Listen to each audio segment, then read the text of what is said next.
3 months after our divorce was finalized, my ex-husband called me, screaming into the phone, "My wife and I are in deep trouble, Elaine. I need $250,000 right now. Bring it immediately." I just laughed. "I'm sorry, who is this again?" He started wailing into the receiver, but I simply hung up and leaned back. Let me take you back to how it all started. I was sitting at my wide, dark oak desk, watching Julian Sterling carelessly toss his personal belongings into a cardboard box. He was being intentionally loud about it, slamming down the stapler, a framed photo of us smiling in front of the Blue Ridge Mountains, and a mug that said, "World's Best Boss." Julian was handsome in that self-assured way common in men who are used to getting what they want without much effort. At 35, he looked great. He was wearing an expensive suit bought with company money, a fresh fade, and perfectly manicured hands. But in that moment, his face was twisted into a look of superiority, mixed with a fake sense of pity for the woman he was leaving. "Elaine, don't give me that look," he said without turning around. "You knew this was coming. We've grown apart. You're obsessed with invoices, shipments, and customs forms. You even talk about logistics at the dinner table. It's exhausting. I need lightness. I need inspiration. To me, you've just become part of the job." I stayed silent. I was 32 years old, and I had given the last 8 years of my life to this business. This textile company was my baby. I started it in a small warehouse on the outskirts of Atlanta, unloading fabric bolts myself and flying to Vietnam and Egypt to negotiate with factories. Julian came in later, after everything was already up and running. I made him the head of purchasing because I loved him. I thought a family business was the ultimate security. Now I was listening to him devalue every single day of my hard work. "Briana," Julian continued, his voice softening. "She's different. She's alive. She doesn't ask me about profit margins over dinner. With her, I actually feel like a man, not just an accessory to your bank account." I finally moved, locking my fingers together on the desk. "You're leaving me for an assistant who can't tell the difference between a synthetic blend and Giza cotton. That's your choice, Julian. But let's talk business. You're fired, effective today." Julian smirked and turned toward me. He leaned his hands on the edge of my desk, looming over me. "Oh, I'm not just leaving, honey. I'm taking what's mine. My connections, my suppliers. You know half our client base stays because of my charm. If I walk away, your warehouses will be empty by tomorrow. The suppliers will follow me. I've already had a few conversations. They're ready to work with me directly, even if I don't have an office yet." It was blackmail. Pure, unadulterated blackmail. I knew he was bluffing about half the client base, but he could definitely do some damage, especially right at the start of the peak season. "What do you want?" I asked, my voice flat. $250,000. He said the number as easily as if he were asking for the salt. "Think of it as my golden parachute. A bonus for years of service, for putting up with your workaholism, and a guarantee that I won't take the clients to a competitor. I'll just go start my own quiet, modest life." I looked at him and didn't see the husband I'd lived with for 5 years. I saw a greedy, foolish stranger. $250,000 was a significant amount, but it wasn't a death blow to the company. However, giving it to a traitor felt sickening. "Fine," I said. Julian actually blinked. He expected a scene, tears, or at least a negotiation. "Fine, just like that?" "Not just like that. The company doesn't have $250,000 in liquid cash right now. You know that. We just paid for the new silk shipment. I'll sign an agreement. The bonus will be paid in 90 days, at the end of the quarter. That gives me time to close current deals and gives you a guarantee." Julian narrowed his eyes, thinking it over. 90 days is a long time, but the amount is worth it. He knew the company's financials. The money was there. I just kept it moving in the turnover.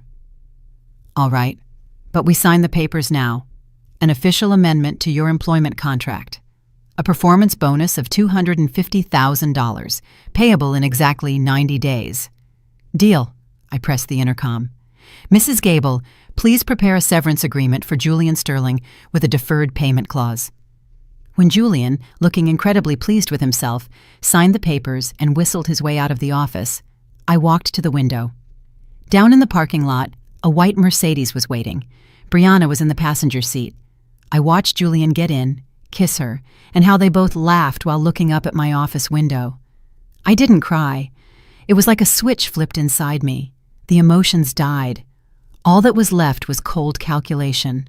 I went back to my desk, picked up my phone, and dialed a number.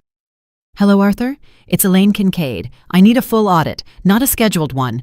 I want a total deep dive. Start with the purchasing department. Check every invoice, every bill, every price match for the last 3 years. Yes, I suspect embezzlement. Start tomorrow morning." The next day, a strange, heavy silence hung over the office. Employees whispered in corners, their voices dropping the moment I walked into the hallway. News that the owner's husband had left her for a young secretary spread like a wildfire. Briana had only been at the company for 6 months and was mostly known for her ability to make decent coffee and giggle at Julian's jokes. Now, she was the only thing anyone talked about in the break room. I felt hundreds of eyes on me, some with pity, some with curiosity, waiting to see if the Iron Lady would crack. I wasn't going to give them the satisfaction. I held the morning meeting as if nothing had happened, though my voice was a bit sharper and my demands for reports were uncompromising. Around noon, Arthur Penhaligon walked into my office. He was a legend in the world of forensic accounting, a dry, lean, older man with piercing gray eyes behind horn-rimmed glasses. He had been working with numbers for 40 years and knew how to see the human stories, and usually the crimes, hidden behind them. He set his worn leather briefcase on a chair and pulled out a laptop. "Elaine, I started with a surface-level analysis of the vendors from the last quarter," he said without preamble. His voice was as dry as parchment. "And I already have questions. Are you familiar with a company called Sterling Logistics Plus?" "I've never heard of them," I said, frowning as I tried to recall the name. We had direct contracts with major freight companies and local drivers we'd used for years. "That's what I thought." Arthur turned his laptop screen toward me, showing a series of spreadsheets. In the last 6 months, nearly $80,000 was transferred to this firm. The payment descriptions cite route optimization consulting and freight forwarding. "What freight forwarding?" I stepped closer to the monitor. "We have our own logistics team. And consulting? That's not even how we operate." The contracts were signed by Julian. The completion acts were as well. "I ran a check on this firm. It's a shell company, Elaine, registered to a small apartment on the south side. The director is a Mr. Terrence Miller, who happens to have 50 other similar businesses under his name. It's a classic kickback scheme, a paper company." I felt a wave of cold rage wash over me. $80,000 in 6 months. That was money I could have used for warehouse repairs, manager bonuses, or even new equipment to lower our production costs. Instead, Julian was funneling it into his own pocket to take Briana to 5-star restaurants and buy her designer dresses. "Keep digging, Arthur. I want to know everything, every penny. Check everyone who touched these transactions. If anyone on the staff helped him, I need names." "I'll get it done. But Elaine, I'll need access to Julian's archived emails, his work phone records, and the server logs." "Take whatever you need. I'll notify the IT manager. From today, you have no restrictions. Burn it all down if you have to." While the big cleanup began in my office, Julian and Briana were enjoying the start of what they thought was a glamorous new life. Julian was on cloud 9. He felt like a hero who had escaped a suffocating cage. He truly believed he was the brain of the company and that I was just the one who carried out his brilliant ideas. Now that the brain was free, he thought the world would fall at his feet. The first 2 weeks after his departure were a blur of euphoria. They woke up late, had breakfast at expensive cafes in Buckhead, and spent their days at high-end boutiques. Julian spent generously with his corporate credit card, which still had a remaining limit, and his personal card, which was also nearing its max. He was entirely convinced that in 90 days, $250,000 would land in his lap and he would settle everything. Julian, look at this dress, Briana chirped excitedly, twirling in front of a mirror in an elite boutique. It's pure silk. It's $3,500, but it's so worth it. I'll look like a princess at our wedding. Julian froze for a second. $3,500. Back when he was with me, I would have questioned such a purchase as irrational, noting we could find better quality for less. But looking into Briana's adoring eyes, he couldn't say no. He wanted to be her generous knight. We'll take it, baby. You look like a queen. He tapped his card. A notification popped up about the transaction. His balance was dwindling at an alarming rate, but he pushed the anxiety away. He was going to start his own business soon. His connections were a gold mine, or so he thought. A week later, when the euphoria began to fade and his bank balance became genuinely concerning, he decided it was time to move. He pulled out his old notebook filled with supplier contacts and began making calls. "Hey, Mr. Henderson, how are you? It's Julian, remember? Yeah, from the textile group. I'm not there anymore. Decided to go solo, full spectrum, fabrics, trim, the works. I wanted to offer you an exclusive partnership." Julian's face changed. He listened to the man on the other end, his smug smile sliding into a look of confusion, then irritation. "No. Why? I understand Elaine is a good partner, but I'm offering— Oh, you have a long-term contract? I see. Well, give me a call if things change." He slammed the phone down onto the sofa. "What's wrong, honey?" Briana asked, lounging on the couch in her new expensive dress. "Old fool," Julian hissed. "Henderson says he works with the company, not the managers. Said they value Elaine's reliability." "Please. Nobody would even know who Elaine was if I hadn't been charming them into discounts for years." The second call went no better. Neither did the third. A major supplier in Turkey, whom Julian thought was a personal friend, was polite but firm. "Mr. Sterling, we wish you luck, but our contract is with the legal entity. We cannot risk stable, multi-year shipments for an unproven firm. I have another call, excuse me." By the end of the day, a terrifying realization set in. His personal connections were a myth. The suppliers didn't love him. They loved Elaine's money, which always arrived on time, and the reputation of the company she had built over a decade. He was just a pleasant, replaceable middleman. Or worse, a burden. But he couldn't admit that to Briana. He needed the sparkle in her eyes. "How did it go?" she asked that evening, while he poured himself a glass of bourbon. "Great," Julian lied. "Just navigating the bureaucracy. The big players are hesitant to switch mid-season, you know. It takes time to move the needle. But I've got a couple of contracts almost locked in. Soon, we'll be living like royalty." Briana hugged him. "I knew you were a genius. By the way, my mom was asking about the wedding.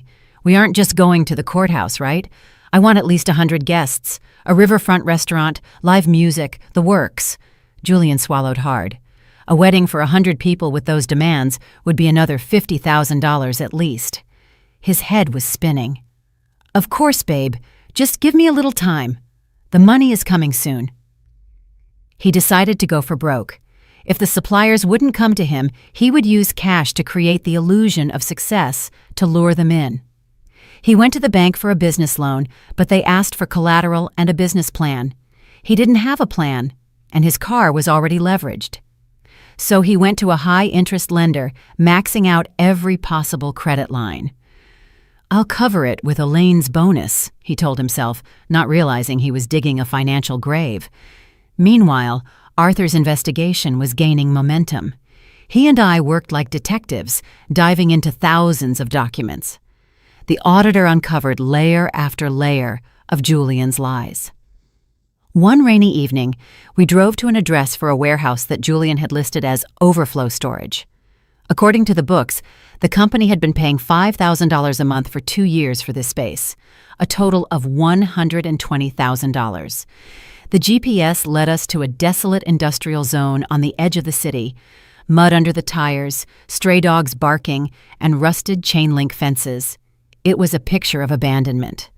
"Are you sure this is the right place?" I asked, looking at the grim, collapsing garages. Positive, Arthur said, checking his printout. Building 14, Unit B. This is it.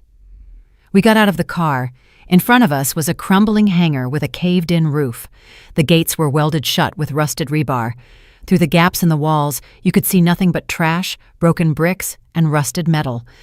You couldn't store anything here, I whispered. The fabric would rot in a week from the moisture. Exactly, Arthur nodded. But the rental invoices were signed every month, and the money went to an account held by a Miller Logistics. I checked. Terrence Miller is Julian's cousin. He lives out in the country and probably has no idea he's a millionaire on paper. The debit card for that account was used at ATMs all over Atlanta, mostly right near your house and at the malls where Julian bought his clothes. I felt a lump in my throat. This wasn't just theft. It was a cynical, calculated betrayal of the company's resources. Julian was paying for thin air just to launder money for his lifestyle. Let's go, I said. I need to talk to the logistics manager Julian fired 6 months ago. Michael, I think. I found Michael. He was an honest, quiet man who was now driving for a rideshare service just to make ends meet. We met at a small diner. He was nervous at first, but I reassured him. Michael, I'm not here to blame you. I just want the truth. Why did Julian fire you? Michael hesitated, spinning his coffee cup. Elaine, I tried to tell you when it started. But Mr. Sterling, he threatened me. He said if I said a word, he'd make sure I was blacklisted in the industry for theft or negligence. I have a mortgage and 2 kids. I couldn't risk it. What did he make you do? He demanded I inflate the freight costs. If a truck cost $4,000, he'd make me list it as $6,000. The drivers would give him the difference in cash. He told me it was loyalty kickbacks. When I refused, he accused me of sabotaging a shipment and fired me on the spot. Who else knew? The accountant, Mrs. Gable, suspected it, I think, but he was aggressive. He'd scream, threaten people with his connections at the IRS or the police. He made everyone believe he was untouchable. I closed my eyes. I had been so busy with strategy and growth that I didn't see the rot right behind me. I had created a monster by letting Julian feel invincible through my trust. Thank you, Michael. Would you be willing to testify if this goes to court?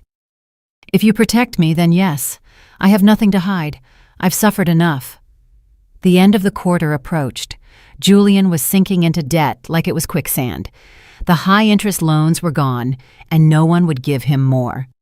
The wedding Briana wanted was demanding huge deposits. They'd already put down a non-refundable deposit for a venue, bought rings on credit, and hired a planner. Briana was becoming more demanding. Julian, why aren't we going to the Maldives? You promised. Thailand is for broke people, she whined. Briana, it's the rainy season there, Julian lied, sweating under his shirt. Let's just get the money from Elaine first. Then we'll decide. Just be patient. It's only a few more days. Their relationship was cracking. Briana noticed he was nervous and constantly declining calls from unknown numbers. The debt collectors were starting to circle. Who was that? She'd ask suspiciously. Just work, honey. Partners, Julian would say, hiding his phone. What partners, Julian? You've been starting a business for 2 months, and I haven't seen an office or a paycheck. Are you sure Elaine is going to pay? What if she screws you over? She'll pay. We have a contract. She's a coward. She's afraid of lawsuits. On March 31st, I'll bring you that check and you'll be screaming with joy. Just wait. Julian was whistling in the dark. He had no plan B. He had even borrowed $50,000 from an old high school friend, a successful dentist, promising to pay it back in 2 weeks.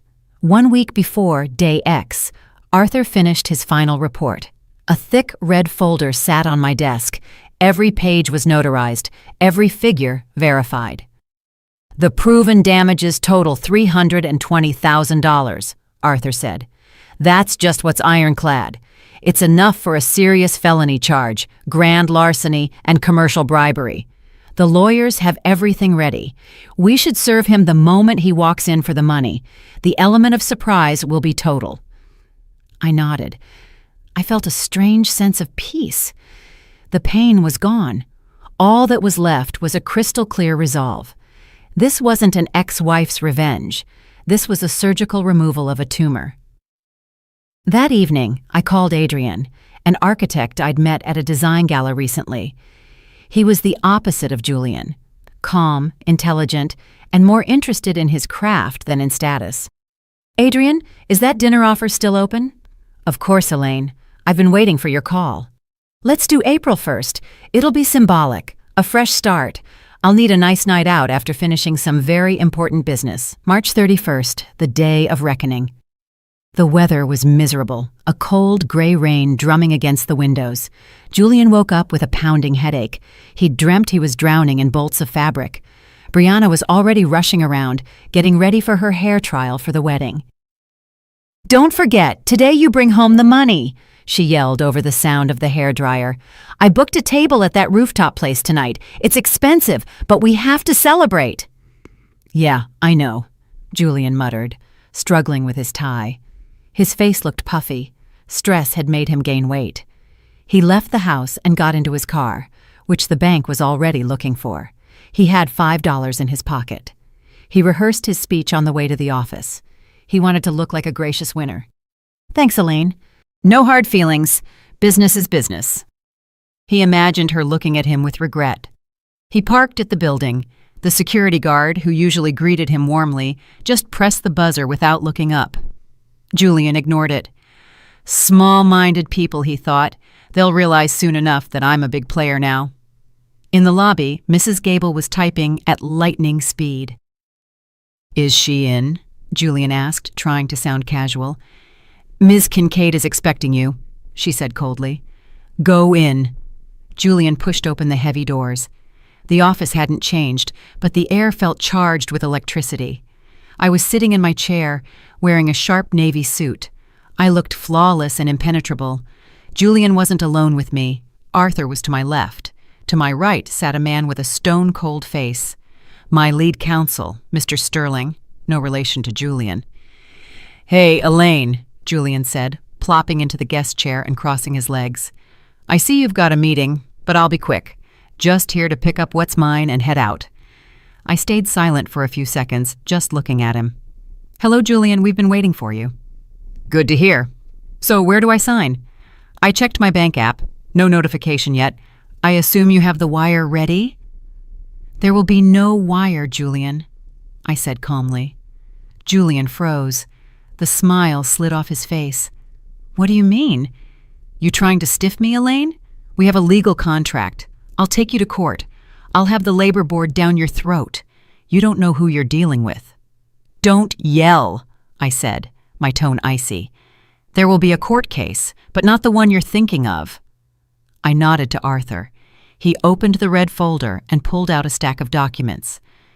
"Mr. Vance," Arthur said, using Julian's middle name, which he hated, "please review this.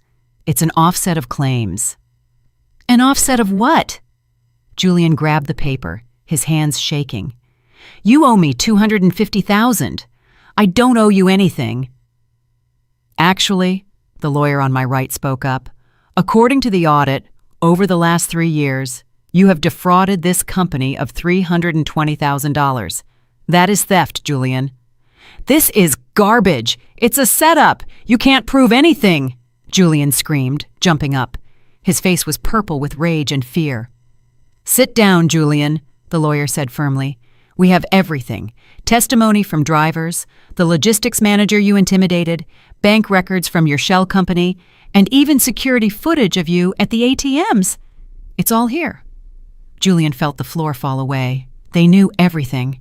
His house of cards had collapsed. "You spied on me?" he rasped, looking at me with pure hatred. "I protected my life's work," I replied. "You stole from me, Julian. You stole from your wife. You ate from my hand and then bit it.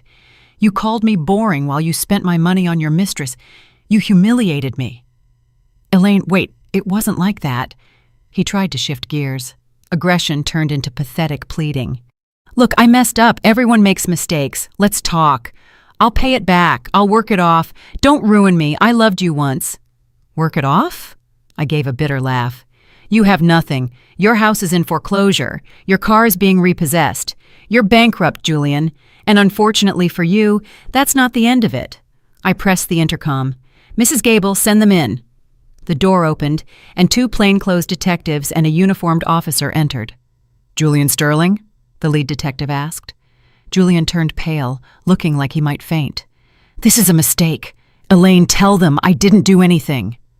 "The charges were filed this morning," I said, not looking at him. I was looking at my own hands. "Grand larceny, embezzlement, and commercial bribery. You're under arrest." The detective nodded to the officer. The click of the handcuffs sounded like a gunshot in the silent room. Julian struggled for a second, but the officer's grip was iron. His eyes darted around like a trapped animal. "You bitch!" he screamed as they led him out. His voice cracked into a high-pitched wail. "You'll regret this. Nobody wants you and your stupid business, you old hag." I didn't even blink. I watched out the window until the police car pulled away. "Thank you, Arthur. Thank you, counselor. You did a great job." "It was harsh, but it was justice, Elaine," Arthur said, packing his briefcase. "It was necessary," I replied. "Now the company can breathe, and so can I." Down in the parking lot, a small drama was unfolding. Briana, who had been waiting in the car, saw Julian being led out in cuffs. She jumped out into the rain, her expensive coat getting soaked. "Julian, what's happening? Where are they taking you? What about the money?" Julian tried to yell something through the window of the police cruiser, but the car pulled away. Briana was left standing in a puddle, her hair trial ruined, looking terrified. One of the officers stayed behind to seize Julian's car as an asset. "Ma'am, is this your vehicle?" "No, I mean yes, we're getting married. I'm his fiancée." "The vehicle is being impounded as part of a criminal investigation. Please remove your personal items." Briana went into a full hysterical meltdown, screaming and calling her mother. But it was useless. She had to grab her purse and a bag of makeup samples and stand on the sidewalk in the rain. She didn't even have money for an Uber. She had to call a friend to transfer her funds. The fairy tale was over before the first dance. The next few months were a living hell for Julian. He spent his time in county lockup awaiting trial. Every minute in that cell was torture for a man used to luxury. His court-appointed lawyer was blunt.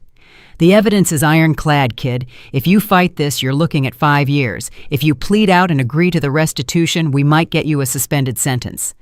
"How can I pay it back? I have nothing," Julian wailed. The banks had frozen everything. The condo was sold at auction. The dentist friend sued him for the $50,000. Briana vanished on the third day. She never visited. She blocked his number.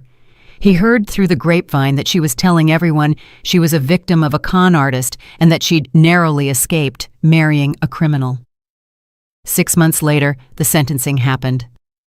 I didn't go. My lawyer handled it. Julian pleaded guilty. He cried in court, begging for mercy. The judge looked at him with pure disgust. The sentence: 2 years suspended, 3 years of probation, a heavy fine to the state, and a judgment to pay my company back the full $320,000. He was free, but it was a hollow freedom. He had a felony record, a massive debt, no home, no car, and no career. His parents, simple retired folks from out of state whom he'd ignored for years, took him in for a week, but the shame was too much. He returned to Atlanta and rented a bed in a halfway house on the edge of town. Every job application he sent out was rejected. "Sterling? Isn't that the guy who stole from his wife?" A hiring manager at a logistics firm laughed. "No thanks, we have enough problems." After 2 months of starving, Julian finally found a job. He became a food delivery courier. A yellow jacket, a massive thermal backpack, and an old bicycle he bought for $50.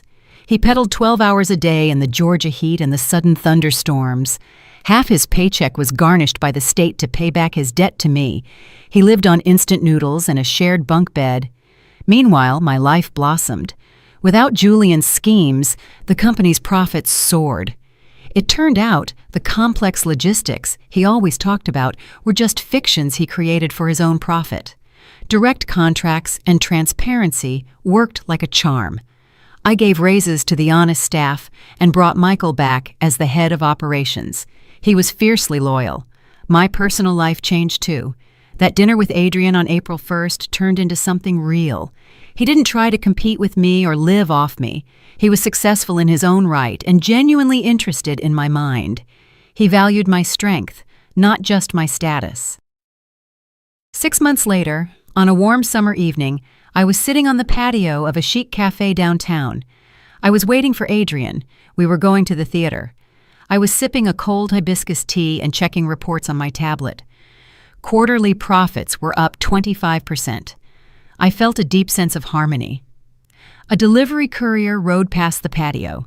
He was pushing his bike, breathing heavily, looking exhausted. His yellow uniform was stained and hung off his thinning frame. He stopped to adjust his backpack and looked up to find a house number. Our eyes met. I almost didn't recognize him. He looked 10 years older. He was gaunt, with unkempt stubble and gray streaks in his hair. He had deep bags under his eyes. He looked like a beaten dog. This was Julian Sterling, the man who had demanded $250,000 and laughed at me.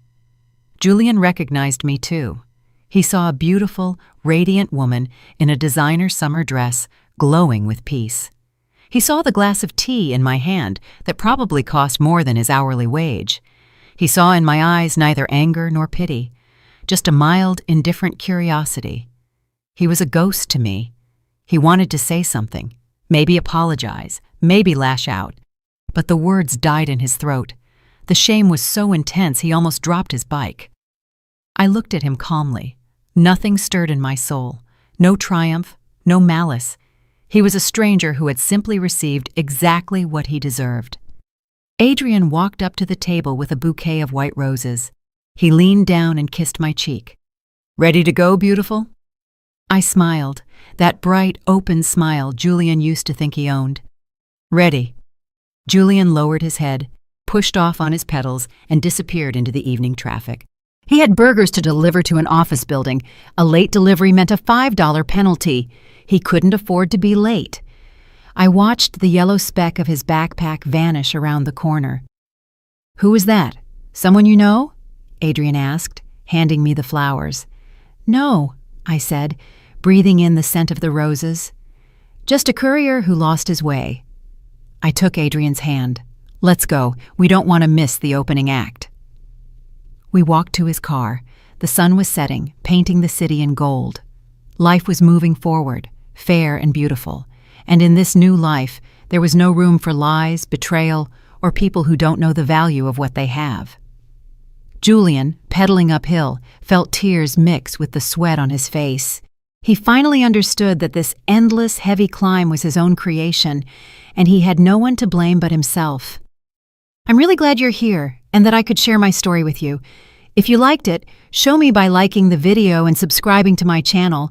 Let's see how many of us there are. Write in the comments which city you're watching from and what time it is. I'm so curious to know where all you wonderful people are tuning in from. If you want to support me a little extra, you can also send a small donation. I share new life stories for you every single day. And now 2 of my most popular stories will pop up on the screen so you can choose what to watch next.